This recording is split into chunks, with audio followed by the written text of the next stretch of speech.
नमस्कार दोस्तों, आज के इस वीडियो में हम जानने वाले हैं कि ऑनलाइन वोटर आईडी बनाते समय कौन कौन सी डिटेल आपको ध्यान में रखनी है ताकि आपकी वोटर आईडी बन के आ जाए, आगे से आपकी वोटर आईडी कैंसिल ना हो और आप सही तरीके से फॉर्म फिलअप कर पाएं।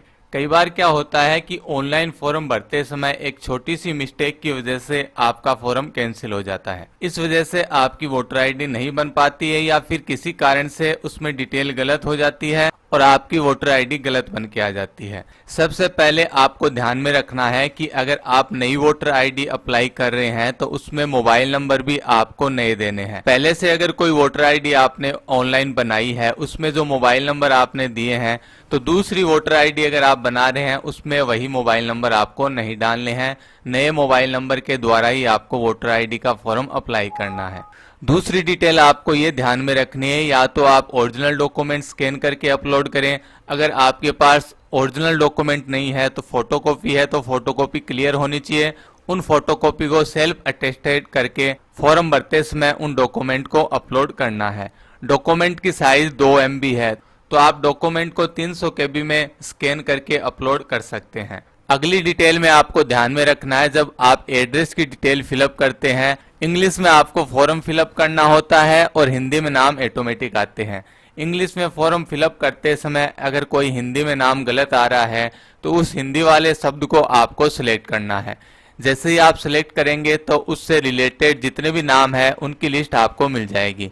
उसमें जो सही नाम है उसको आपको सिलेक्ट करना है। जो भी आपकी वोटर आईडी बन के आएगी उसमें एड्रेस की डिटेल हिंदी और इंग्लिश दोनों में आते हैं तो आपके हिंदी में नाम सही तरीके से आएंगे। अगली डिटेल आपको ये ध्यान में रखनी है, जो फाइल आप अपलोड कर रहे हैं तो उस फाइल के नाम में कोई भी स्पेस नहीं होना चाहिए और कोई भी स्पेशल कैरेक्टर नहीं होना चाहिए। जो भी फाइल का आप नाम लिखें तो सिंपल तरीके से आपको फाइल का नाम सेव करना है और जब भी आप डॉक्यूमेंट अपलोड करेंगे तो आपकी फाइल आसानी से अपलोड हो जाएगी।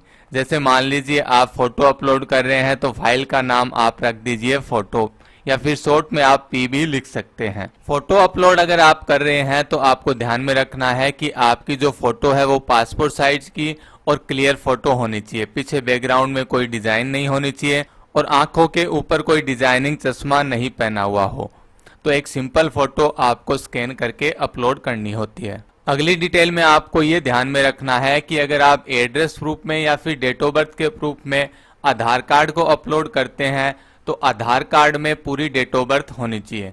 उसमें तारीख भी दिखाई देनी चाहिए, मंथ भी दिखाई देना चाहिए और जो ईयर है वो भी दिखाई देनी चाहिए। क्लियर आधार कार्ड की कॉपी आपको स्कैन करके अपलोड करनी है।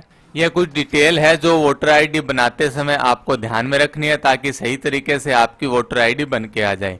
वोटर आईडी अप्लाई करने के बाद उसका स्टेटस आप समय समय पर चेक करते रहे। राइट साइड में नीचे ट्रैक एप्लीकेशन स्टेटस लिखा हुआ है, इस ऑप्शन के जरिए आप एप्लीकेशन का स्टेटस चेक कर सकते हैं। वोटर आईडी आपकी बन जाती है तो यहाँ पर 1 नंबर ऑप्शन आ रहा है डाउनलोड वाला, इस ऑप्शन के जरिए आप अपनी वोटर आईडी डाउनलोड कर सकते हैं। ऑनलाइन फॉर्म इसका कैसे भरा जाता है इसका लिंक आपको वीडियो के डिस्क्रिप्शन में मिल जाएगा, वहां से आप वीडियो देखकर वोटर आईडी ऑनलाइन अप्लाई कर सकते हैं। तो मिलते हैं अगले वीडियो में एक नई जानकारी के साथ, तब तक के लिए जय हिंद।